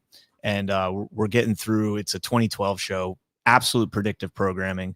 Right now, there's a huge election fraud scheme that's being orchestrated, and you have this slimeball senator who just does whatever the hell he wants to do, has no care in the world about anything, because he knows that they can just rig the elections at the drop of a hat if they need to. It's the same thing in our Congress right now. All of these people know that they're not legitimately elected. They have to know by now. I mean, but after 2020 and probably before that, they know that the funding is illegitimate, right? The amount that they have in their coffers, their visibility, their public exposure, how much they're able to influence people's perceptions just by ephemeral experiences. You know, you go to the ballot and you say, hey, look, Ted Cruz, I know that name. He's a great Republican. I'm a great Republican. I'm going to vote for Ted Cruz. Until all of these apparatuses are ripped apart and destroyed, it doesn't matter. Every single person in there is establishment for right now until that is fixed. And we can then begin to weed out and figure out who's who. I like that. I can roll with that. I mean, you can come on television and say the greatest things in the world. You can come on and preach like Ted Cruz does and like Josh Hawley does. And, Thomas Massey for somebody like me that agrees with some of his things. I said that specifically because you don't agree. But my point is they can say whatever the hell they want to say, and it doesn't really matter. All they have to do is create enough of an alliance with people that will back them up for their cause. And nothing is ever going to get done. So, this shutdown to me, and I'm going to show you why I think this is a planned shutdown. President Trump this will all come to fruition. It will all come to head when he's done doing what needs to be done behind the scenes. They're going in there, they're cutting agencies, they're cutting funding, they're pulling back, clawing back funding. There's probably going to be some appointments. I would imagine there's going to be some appointments that he's going to make with a recess, although I don't know if he can with a shutdown as opposed to a recess Congress. Go ahead. So you're answering my question. That's what I was wondering. Could he do the appointments like if it was a recess Congress? You're literally talking about what I wanted to ask. Let me see. Can he make appointments without a recess? Let's do this in real time. Because this was the conversation. If Congress would have went into a recess, he could have. He can't. And that's why they were talking about that. There's this, and I forget what they call it, where every couple of days they check in, but then they're done, and that prevents it from being like an official recessed Congress. And that this is what they were going to do in order to prevent him from doing his appointments. So now, since the Congress is shut down or government's shut down, does this allow him to do it? I don't know the answer to that. Like, I really don't know. It says if the Senate is in recess during a shutdown, so they're in recess right now for whatever the Jewish holiday is that shockingly we're doing. If the Senate is in recess during a shutdown, I mean, is that just not the epitome of our country right now? Like the government shut down and they're going on holiday for a Jewish holiday. I mean, that's not lost on me right there. If the Senate is in recess during a shutdown, the president can use his recess appointment powers to temporarily fill positions without Senate confirmation, as provided for in Article 2, Section 2, Clause 3 of the Constitution and upheld by the Supreme Court. However, if Congress remains in session, even pro forma, recess appointments cannot be made. Additionally, presidential appointees who are exempt from normal leave systems are not subject to furlough and continue to be entitled their pay and all that stuff. So it sounds like. And that pro forma is what I think that's what I was talking about. And it's where they check in every few days to prevent them from having the time needed to do recess appointments. I think that's what that pro forma was. Interesting. Well, let's just to show you how serious this shutdown is. This was President Trump at the press room yesterday, posted by my colleague Jordan Conradson. Instead of just letting them do their jobs, which they want to do while we work out our differences. So wrong. All right. So that was the video. We played that yesterday, the video in its entirety. I'm not going to play it again, but the White House was literally playing that in the press briefing room while they were waiting for Caroline Leavitt and Vice President Vance to come out there. That's what they were playing. Not only were they playing that, they were also playing this. That's the sombrero hat video. Oh, I was trying to see what it was. Okay, I know what you're talking about. Not only is it the sombrero, it's the actual AI Chuck Schumer saying Democrats are shit. We suck. Everybody hates us. They all know that we're fake and all this other stuff and yada, yada, yada. So to solidify how concerned the Trump administration is in the White House about this shutdown. Let's check this clip out. The president's been posting some images of Leader Jeffries and Senator Schumer. I saw recently. You've said that you're interested in good faith negotiations with these leaders, but what message does that send? Is it helpful to post pictures of Leader Jeffries in a sombrero if you're trying to have good faith talks with him? Oh, I think it's funny. The president's joking, and we're having a good time. You can negotiate in good faith while also poking a little bit of fun at some of the absurdities of the Democrats' positions, and even poking some fun at the absurdity of the Democrats themselves. I mean, I'll tell Hakeem Jeffries right now, I make this solemn promise to you that if you help us reopen the government, the sombrero memes will stop. And I've talked to the president of the United States about that. Now, to your first question, are we negotiating one-on-one? Are we negotiating in groups? Look, I will go to the U.S. Capitol right now and meet with Chuck Schumer or any Senate Democrat if it helps us reopen the government. Most of the conversations, my experience at least, have been one-off. We're also, of course, relying on some of our Senate Republican colleagues who have good relationships across the aisle. We're going to do whatever we have to do is the answer. And I think it's tough to predict what shape this negotiation is going to take over the next few months. But I feel good about the fact that Democrats already realized privately the fundamental irrationality of their position. I hope that they're going to publicly acknowledge it and reopen the government. Yeah, they're totally concerned, guys. They're totally concerned. President Trump's making jokes and laughing and having a good time. And if Hakeem Jeffries wants to come to the table and negotiate and sign this bill and get the Democrats on board, the sombrero memes will stop. That is a solemn promise from President Trump. The meme war has gone kinetic. The meme war has gone kinetic, bro. Meme war 2, man. Bro, I like JD Vance more and more and more. I still got that one eye open because of that background, but the fact that he's two things that weigh heavily on me is, one, he's a Marine, and two, you cannot deny he's done a phenomenal job as a VP. He's an enlisted Marine. That's what weighs on me heavily. He's an enlisted Marine. I mean, he's doing a great job. Now, again, way too early for me to say, that his past doesn't concern me. It does. And that's why I got that eye on him. Since we're on the government shutdown, I did a post. You saw the military branches putting up due to the government shutdown, right? Yes. you saw which branch here. If you can bring this up, I want people to see this, bro. The devil dogs either didn't get the memo or they got the memo and said, I don't give a right. No, go ahead. Daytime television. So I didn't want to say the F word. But you got Space Force, lapse in appropriations. You got the U.S. Army didn't even want to put a picture. That's too much work. So they just posted there's a lapse in appropriations and there'll be limited updates. You got the U.S. Navy. There is a lapse appropriation. There will be limited updates. You got the everybody's putting it there. And then you got the Marines. Marines with the 22nd MU take part in machine gun range on Camp Santiago, Puerto Rico. U.S. military forces are deployed to the Caribbean in support of Southcom, the Department of War-directed operations, and POTUS's priorities. Hashtag UFC, hashtag Marine Corps, hashtag Semper Fi. They're like, what shut down? So you want to know what happened here? You want to know what really happened? I do. It's, for the record, to keep everybody, I before I did this post, I kept refreshing the U.S. Marines site to make sure that they just weren't late, and they never came, bro. Up until when I did the post, I still don't know if they've done it. You know what happened? All those other branches had a formation. They said, listen up, gents, the government has shut down.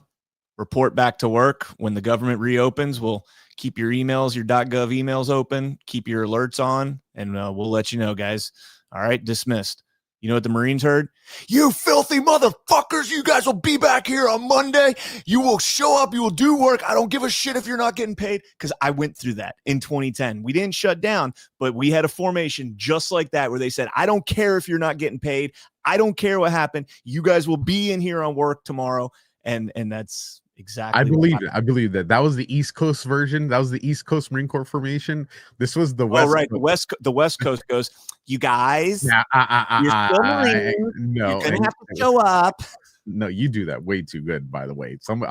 Bay Theater Dave, you better have a field day with that one. All right. Why? I'm making fun of you. No. Listen, Bay Theater Dave is just the dude is a legend, and he is going to prove it. The West Coast one went something like this: government shut down Marines. Government says you don't got to show up to work.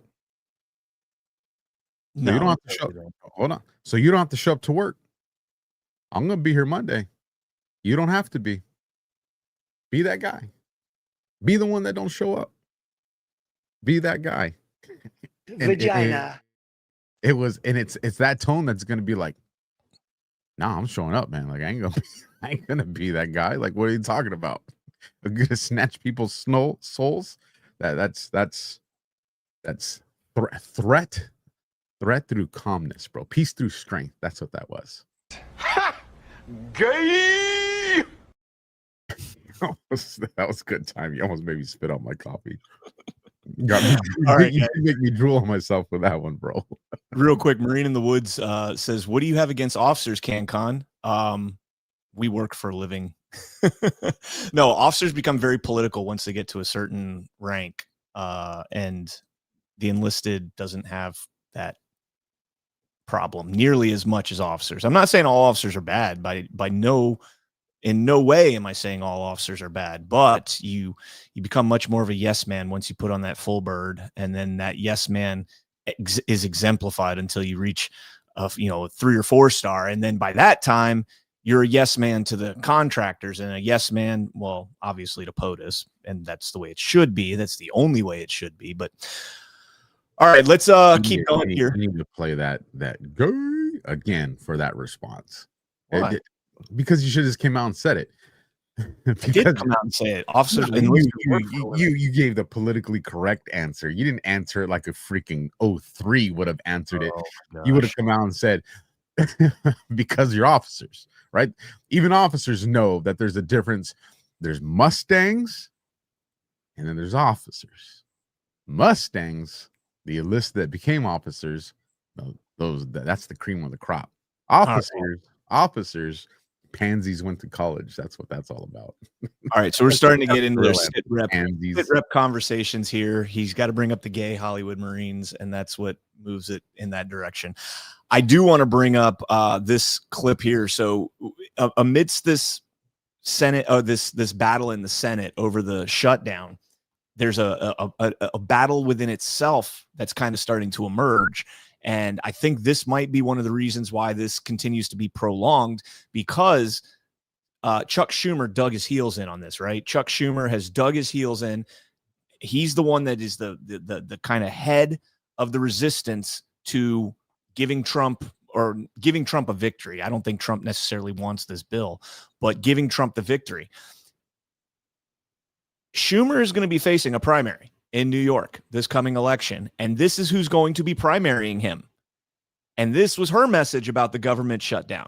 And I saw some Republican members of Congress saying, oh, well, if we have this shutdown, it's because of AOC. Well, if that's the case, my office is open and you are free to walk in and negotiate with me directly. Because what I'm not going to do is tolerate 4 million. Yes, that was the host laughing in the background, I think. I thought that was you. No. Donald Trump decided one day that he wants to just make sure that kids are dying because they don't have access to insurance. That's what's not going to happen. And so if those senators think that we're having a shutdown because of me, they're free to enter my office and negotiate, because what we're not going to do is allow all of millions of people in this country to not be able to afford their insulin and their chemotherapy. So come strike a deal with me if that's what they really think is going on. No, that was actually this lunatic over here that looks like like a pigeon. He looks like a pigeon. That's Mr. Peabody, bro. Peabody, there you go. So AOC's inserting herself into this. Nobody is like you know what the meme is? Like nobody, and then it's like nothing, and then AOC, come talk to me. If you think the shutdown's come talk to me. She's inserting herself into this, and she might actually get a little victory in order to put her as the replacement to Schumer, because Schumer's sun is setting and he needs to be on. Which again supports the concept that she is a mole. I'm telling you, bro. I'm telling you, you guys are all going to see AOC is a plant. I don't. Well, I mean, she's clearly a plant. She's an actress. She's a bartender turned actress that auditioned for the role. Literally auditioned for the role. She works for the good guys. I again, I don't know if she works for the good guys as much as she's just taking the populist platform. You know, like if you took AOC and Steve Bannon and you put them on stage together and just talked about issues that weren't the kitchen table, abortion, gun rights, and all that shit, but talked about the actual government, I bet you they'd come away agreeing on 60 to 70% of the things that they talked about. And that's the position. Now, she wouldn't ever be able to hold a conversation with Bannon. Bannon would absolutely wipe the floor with her if it was a debate or, you know, in terms of just knowledge. I think, I mean, maybe not, but yeah, she's a populist leftist, and she would be more aligned with somebody like Steve Bannon than I think probably like a Mitch McConnell or a Cornyn, somebody like that. My money is she's absolutely brilliant, and that's what allows her to facilitate this role in the capacity that she does. Because to do that means you have to actually be very, very, very intelligent. And I think when we all find out that she was being either controlled or worked for the good guys, this is why they're positioning her for that. Could be. This is my wild card bet right here, and it's on AOC. Well, let's watch Nancy Pelosi's meltdown over that. Under President Trump, what would you say about Hakeem Jeffries' leadership during this moment? I think he's been great. The last time the government shut down, the president took credit. He said, I will be proud to shut down government. Donald Trump. Yes. Donald Trump. I'm proud to shut down government. He said that. It's a matter of record. If you want to, you can find that out by seeing what he said when we left the Oval Office.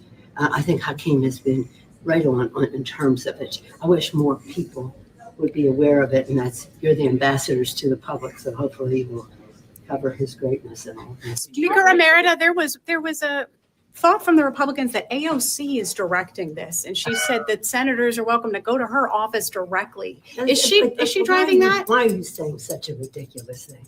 I'm just quoting what AOC said. She said go to her office directly. Do you think there's any credibility to that? She's not directing this. She's wonderful. She's a real team player and the rest of that. You started by saying Republicans saying that she's directing this. She is not. Hakeem Jeffries is. And this takes a lot of experience, a lot of unity from the caucus in terms of the point of view. And that's what this is. She's an articulate spokesperson for her point of view. Hakeem Jeffries is leading it. It almost said like she was going to say bitch. No, I think she was talking points. Like she's like, and all that, you know, like no, on the last part where she was all that. Oh, yeah. She's an articulate, and she was going to say bitch. Play that last little part, bro. Play that last little part. They hate each other, so. The point of view. And that's what this is. She's an articulate spokesperson for her. Her lips puckered like she was going to say a B. Maybe an articulate person, but her lips puckered like, you know. I had to zap the caller on that one. She's going to say it, zap. Dude, I was going to play this clip of Mika Brzezinski and Joe Scarborough going at it and just preface it by saying that this is why you don't work with a spouse at, you know, on a talk show like this where you guys have differing opinions. But that was pretty epic. I'm not going to play it because I want to move on from this topic. But I do have to mention this. Hillary Clinton tweeted out or posted on X, Trump wants to hold the government hostage until Democrats agree to raise healthcare costs for millions of Americans and give him more unchecked power. But healthcare is a human right. And in America, we have no kings. And just want to play this little clip here. Libs of TikTok posted this from back in the day. As to illegal aliens, we agree with you that we do not think the comprehensive health care benefits should be extended to those who are undocumented workers and illegal aliens. We do not want to do anything to encourage more illegal immigration into this country. We know now that too many people come in for medical care as it is. We certainly don't want them having the same benefits that American citizens are entitled to have. As to Isn't that fascinating? Isn't that fascinating? What more hypocritical party exists than the Democrats? Great point, man. They could probably do the same thing to Republicans on war, going back to like 2002 and be like, we want to bomb, carpet bomb all of them. I mean, Brad starts out Codex 9/11 with it, right? This is the motivational video I made about bombing Afghanistan. I mean, you and I went to war over it. I think both of us are pretty against those two wars. I think we realized that they were just, we were just puppets. I'm against fake wars. Yeah, me too. But when's the last time we had a real war? No, I agree. I say that now because I see the narrative trying to be weaponized against a lot of us vets. I'll go in spaces and you'll have some, people that are liberals or, whatever other gray area exists. And, Alpha, you're against wars. You said it. And that's why I clear the air. I say, listen, I'm against fake wars. You give us a legitimate enemy and let's go steal souls. I'm all about it. Again, where's their legitimate enemy? Well, now there is. The unfortunate part is our intelligence agencies that created and when I say our, I'm talking about the collective, Mossad, MI6, all of them, because they created Al-Qaeda and ISIS and all these things. Those things now have organic fighters in them. Those are real enemies. Now, we're the intelligence agencies are part of the what created it, but it's here. And now because of it, real enemies exist.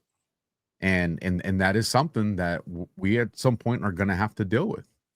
Yeah, but I think you don't think we could get away from just cutting the funding? Well, they'll just fade away into nothing if they don't have the funding. No, this is what you're going to see what that happens, and this will actually be a great sit-rep conversation in the future because I would like for us to actually there's more to it, but maybe even next Thursday, I think a week's time, when we cut the funding, what's that? I'll be gone next Thursday. Okay. When we cut the funding, it's going to impact them. It's going to impact you're going to see their leadership get pulled. You're going to see it's going to cripple them, but it's going to have zero impact on the ideology. It's going to have only an impact on their ability to deliver on that ideology. And that's only a matter of time. It's only a matter of time before they develop ways. Now, it probably won't be in our lifetime before they ever have the ability to be as much as a threat that they present now because of the backing of the intelligence agencies. But the ideology is never going away, bro. I disagree. We'll have a conversation about that on Sit Rep. All right, so we're going to talk about, speaking of the enemy within, we're going to get into that here because we're seeing some big moves being made. Something I predicted like 3 weeks ago. So I called this like 3 weeks ago. This is pretty awesome. But before we do that, let's talk about another sponsor here. If you're done letting big tech decide what you see, and you need to check out Pickaxe. This is the anti-algorithm, anti-censorship platform built for creators. No algorithmically manipulated feeds, no data harvesting, and zero tolerance for digital gatekeeping. Real voices are already building there. The Vigilant Fox, Children's Health Defense, Naomi Wolf, Ann Vandersteel, Shannon Joy, SGT Report, and our very own Red Pill 78. They're all on Pickaxe. You can write articles, auto-publish your Rumble videos, which are playable in the news feed, and soon you'll be able to blast out full email newsletters to your followers. Monetize how you want: paywalls, affiliate links, revenue sharing. It's all built in. Free verification with a blue check, referral perks, total control. If you're serious about declaring your independence from big tech, experience true freedom of speech and freedom of reach, this is the platform. Check it out at pickaxe.com and set up your account today. All right. Jeff's a good guy too. Yeah. And just a quick reset, guys. If you have not done so yet, please smash that thumbs up. A little over 3,800 watching and 966 thumbs up. Yesterday was not a good day on the leaderboard for Badlands Daily, so I need you guys all to hit the thumbs up. And if you're lurking in the chat, pop in and say hello. It helps. That helps us out as well. Unique chatters. And if you're watching over there on X, just jump on over to Rumble real quick, smash that thumb, and then you can go back to watching on X. Yeah. All right. So JB Pritzker's at it again. He wants us to stop calling them fascists. You can't make this shit up. For Donald Trump and the MAGAs in Congress, this is not about fighting crime or about public safety. This is about sowing fear and intimidation and division among Americans. It was about creating a pretext to send armed military troops into our communities. This is about consolidating power in Donald Trump's hands. What he plans to do with that power now or during the 2026 elections should worry all of us.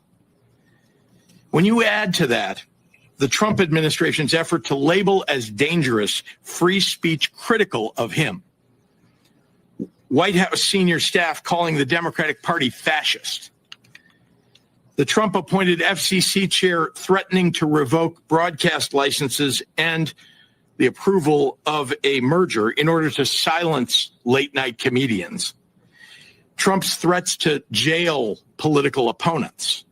You cannot call this anything except an attack on the Constitution of the United States. But let's also talk about what he's doing to the economy with. Okay, we can stop there. So this is, again, along the same lines of what I was talking about earlier when we did the K Street story. Alpha wasn't here yet, but, we were talking about how they're up in arms that President Trump is saying Lisa Monaco, Google should or Microsoft should consider firing Lisa Monaco because he's revoked her clearances. She's a very corrupt individual. A lot of the stuff she did at DOJ was just despicable.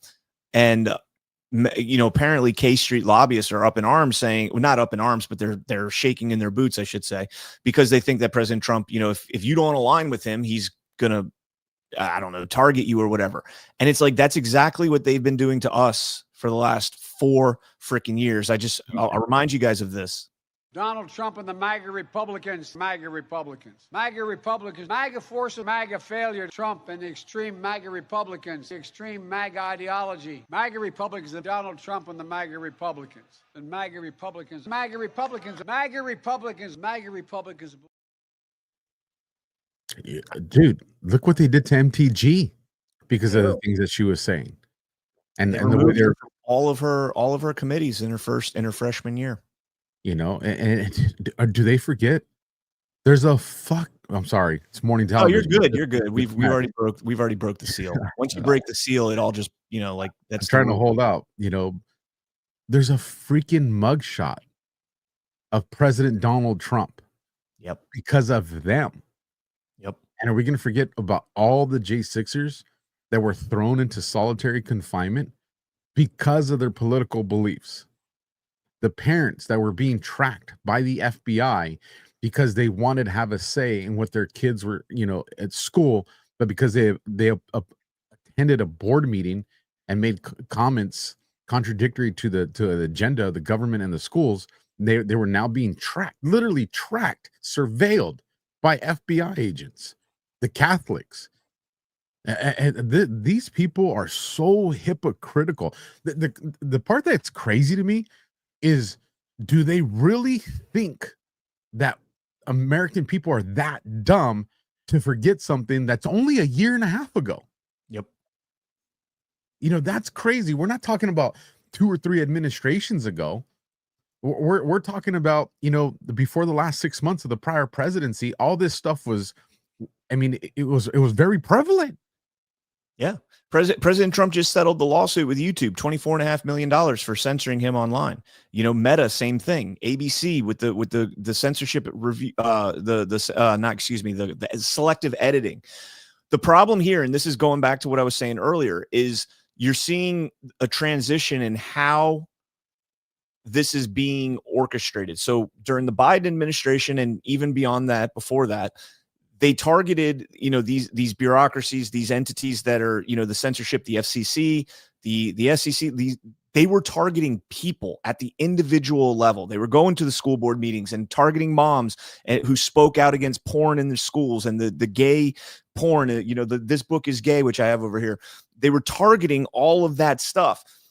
Now, President Trump is going in and dismantling those apparatuses that targeted the populace, and they're freaking out because that is their vector of control. That is how they use these institutions to be able to manufacture a consensus amongst us that, hey, CNN's reporting that this is how people feel. Like, people out there are celebrating trans rights and mutilation for children. And that's just not the case.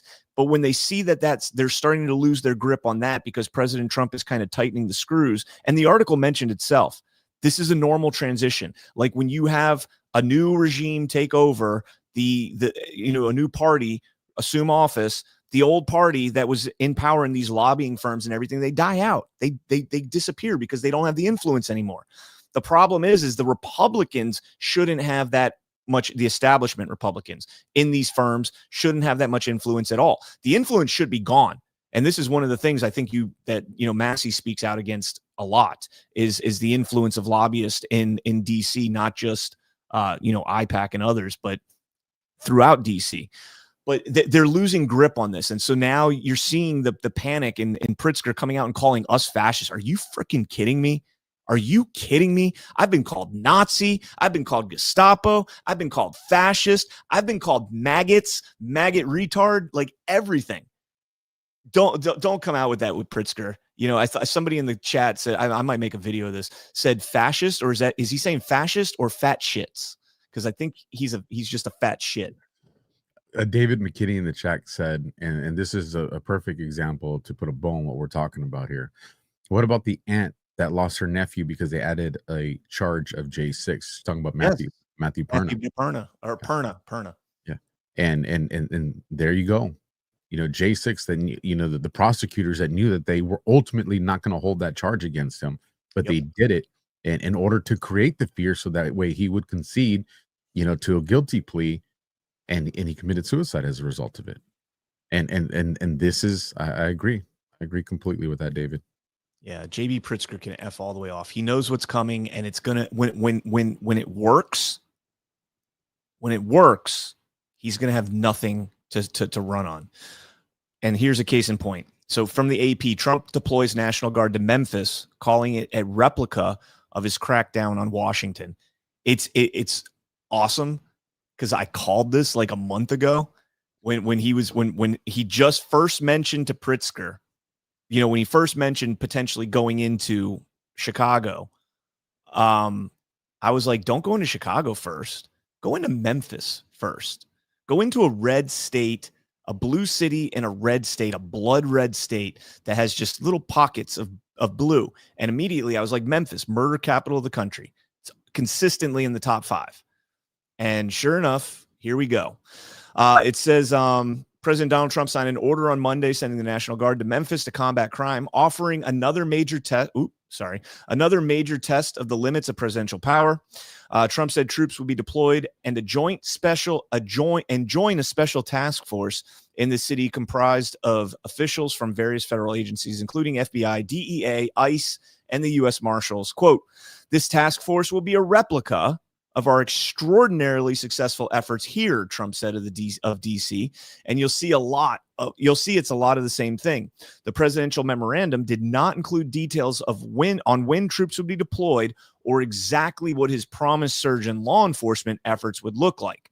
The White House posted on social media that the Memphis total crime rate was higher than the national average and suggested that the rate has increased since last year, bucking national trends. That's despite Memphis police recently reporting decreases across every major crime category in the first 8 months of 2025 compared to the same period in the previous years. Overall, crime has hit a 25-year low, while murder hit a 6-year low. Still, Memphis has dealt with stubborn gun violence for years. In 2023, the city set a record with more than 390 homicides. So you go from saying in 2024, it's at an all-time low. Yeah, because last year it hit a record high, 390. That's crazy, man. Tennessee's governor embraced the troop deployment as part of a broader law enforcement surge in Memphis, saying he was, quote, tired of crime, holding this great city of Memphis back. The state's Republican senators, Marsha Blackburn and Bill Hagerty, joined in the Oval Office. Now, I just want to real quick show you guys. I think we're going to see another DC thing where they're like fudging the numbers, right? Like the theft in DC, they didn't define it as theft. What did they define it as? Like taking property without right, or something like that, so it wasn't theft. Did you see that report? I did not. Yeah, that they literally like redefined crime. And there was a lawsuit about this, and that's how they got away with the cooked numbers in DC. So this is from safehome.org. Memphis ranked among the top large cities for both violent and property crimes, leading in aggravated assault, larceny, theft, and motor vehicle theft. And you look down here at the numbers, crime in large cities, population over 100,000. Memphis has the highest per capita murder rate of 40.6 behind Baltimore and Detroit. It has the highest aggravated assault at 2,042 per 100,000 residents behind Detroit and Kansas City, Missouri. And it's number 3 in robberies with 348.7 per 100,000 residents behind Baltimore and Washington, D.C. And lastly, it says in 2024, Memphis recorded the highest murder rate among America's cities, overtaking Baltimore, which had topped the list until in 2023. The shift reflects Memphis' ongoing struggle with systemic violence. However, there are signs of recent improvement. He's going to do the same thing. He's going to DC Memphis. Pam Bondi posted this to X. Our operation in Memphis is now underway. This was on September 30th. And we're just getting started. Yesterday, there were 9 arrests were made and 2 illegal firearms taken off the street. Additionally, 219 officers were special deputized, and our joint operations center is up and running. And then that was a follow-up post where she said in just 48 hours, the task force has made 53 arrests and seized 20 illegal firearms. A missing juvenile was located yesterday, and 3 firearms were recovered at the home of a murder suspect. Make America great again. Those are good numbers for a 2-day operation. Fuck yeah, they are. The first post was just getting the joint operations center set up, and then the next day 53 arrests. That means you're talking those at least probably 200 to 300 officers involved in that operation. Yeah, big deal. 219 were deputized. Locals were deputized. So again, I hope we don't see this turning out like a JTTF, the JTTF or the J6ers. We know that famous, Joint Terrorism Task Force, I think there is a sort of like stigma. No, not stigma. What would the word be where you feel like you feel important when the feds come in and they deputize you on a Joint Terrorism Task Force and you're like, oh, I'm important now. And you kind of put blinders on to some things. You know what I'm saying? Does that make sense? Up until the blinders part. Explain that part. So, for instance, the Jeremy Brown video recording where they refused to show the warrant. Some of the stuff that happened to you, they're like, oh, I'm working with the big dogs now. I don't have to follow the same rules that I was following before. Now I'm tracking. Yeah, not blinders like a hero complex. Yeah, there you go. Hero complex. There you go. Yeah. I don't know. I'm wondering if that happens when it does, depending. If you started on that 3 times, bro. Yeah. Well, because it's a yes and no answer. If you're bringing in a fairly new dog on, you're going to see that hero complex. If you're bringing someone on that's been on for a good minute, it's not going to exist because it's just like I've been around the block a couple times. You know what I mean? You're expanding my jurisdiction and you're expanding the wallet for me to do my operation, and that's all I want because I want to put these numbers up. So it depends on it's situational. That's the best way to describe that. Okay, fair enough. All right, let's get into Rumble Rants. That'll wrap up for today. I do have a couple stories. The Daily Caller had a great story about illegal immigration in Minnesota. We'll get to that tomorrow. A couple other stories for tomorrow. Before you get to Rumble Rants, if you can bring this up. Goodness. You're going to find out, folks. She's a good gal. You're going to find out. Flip this. Flip this. I mean, I don't know that she's like, you think she's going to come out and just be like, I love Trump and full blown MAGA? No. She's always going to be opposition. I don't know the way it looks, but eventually maybe it's very subtle. Maybe you see, like something like a Tulsi Gabbard or something like that, very subtle change over time. I don't know what that looks like, but we're definitely going to know. We're going to be like, oh, she was one of us the whole time. We're going to know that. We are all going to be like, all right. So who clipped it? Because Alpha called it. But I'm saying she's a leftist populist.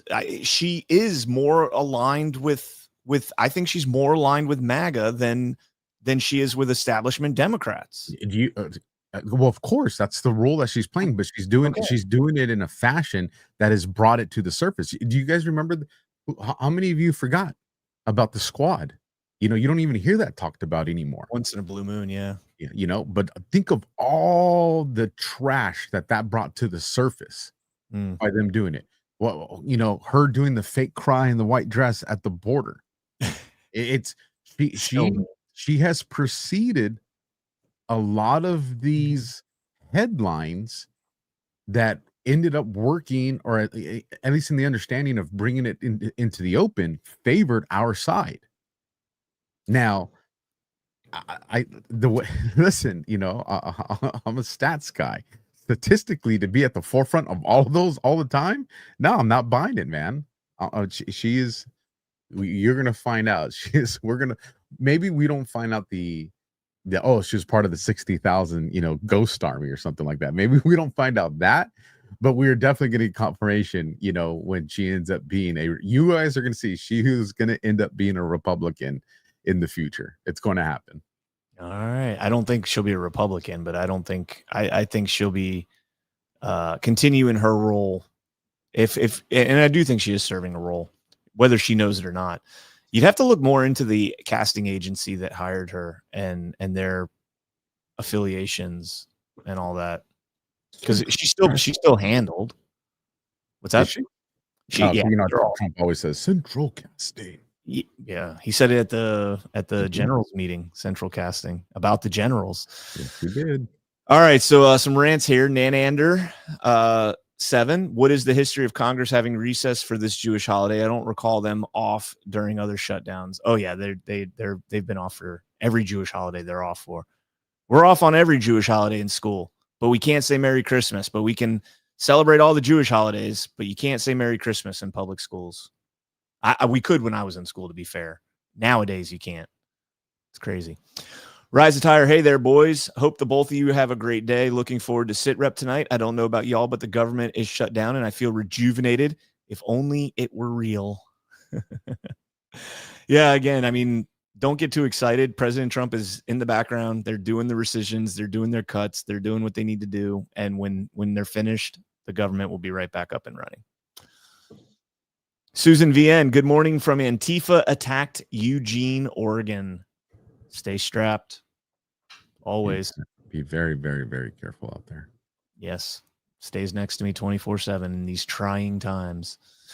There was something that was my interest. Good. You want to say something? The chat's being brutal to Alpha right now on AOC. Y'all gonna see. They're saying you're thinking with the little alpha. Little alpha is dominating. You're thinking with AZ lady over there on X. Exactly. She will be a John Fetterman. You exactly. That's what you're gonna see. Yeah, but John Fetterman's John Fetterman because of IPAC, not because he's got conservative values. John Fetterman. I don't get me wrong. I'm with you. I agree with you on most of that, but it's just, yeah, I don't know. All right, guys. Well, thank you all so much for tuning in. Be sure to tune in to Sit Rep tonight at 9 p.m. Eastern. I'm going to go. It's going to be an extra long episode because I got to make sure I get my 32 minutes back from Alpha, and I want to go as long as I can into the 49ers game today so that he doesn't have to feel bad. I'm also going to be watching the game passively in the background and calling it out.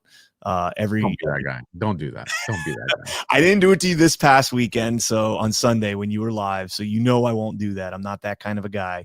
If you're on a live stream and your team is getting their asses pummeled, I'm not going to ruin it for me. I'm I'm going to make you suffer through it. Don't rob me of the emotions. I am going to make you deal with all of the emotions. So thank you guys all so much for tuning in. Hit that thumbs up, share the show out. We deeply appreciate it. God bless. And we'll see you guys tonight. Before you hit exit, real quick, just for the audience. I saw the chat. Actually, a lot of people in the chat are asking, who's first in Badlands fantasy football? Bro, it's week 3. It's week 3, dude. Week 3. We're beyond week 3, bro. In fantasy, we're not. Yes. We're starting week 4. You're 2-1. I'm 1-2. That's one game away from just a complete reversal. You're tied for first place with like 10 other people. I'm 3-1.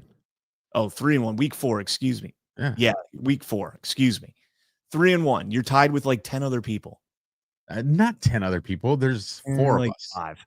All right, we got to get out of here before John kicks me out. Look, second place is JB, and I beat JB. So that just shows this. Listen, you guys, I called it at the beginning. Badlands first fantasy football champion right here. Clip this, Bay Theater Dave. Clip this. That has never worked well for you. All right, we'll see you guys later. They say confidence starts with a smooth skin. And baby, soft disclosure lotion delivers. I swear by this stuff. Like, I kid you guys not. This is the first lotion I've ever had in my entire life that, like, I don't get ashy after I put it on. Any part of my body. Like, my hands are always dry. And my hands have not gotten ashy without, like, rinsing them through water and washing them with soap since I started putting soft disclosure on. Like, it is black man approved. I kid you not. Black man approved. You heard him. And let's be real. If it can handle his hands, it can handle anything. Feet are like, they get so dry. Like the heels of them, it'll just kind of like flake off. Like, but with soft disclosure, once you put it on, like it starts to absorb it. Yeah, he went there. Don't worry. We won't show you his feet, but trust us. They're smoother too. Soft Disclosure Lotion is made with aloe, goat's milk, honey, and our exclusive oil blend that actually restores your skin barrier. Visit softdisclosure.com, use code BADLANDS, and get 15% off.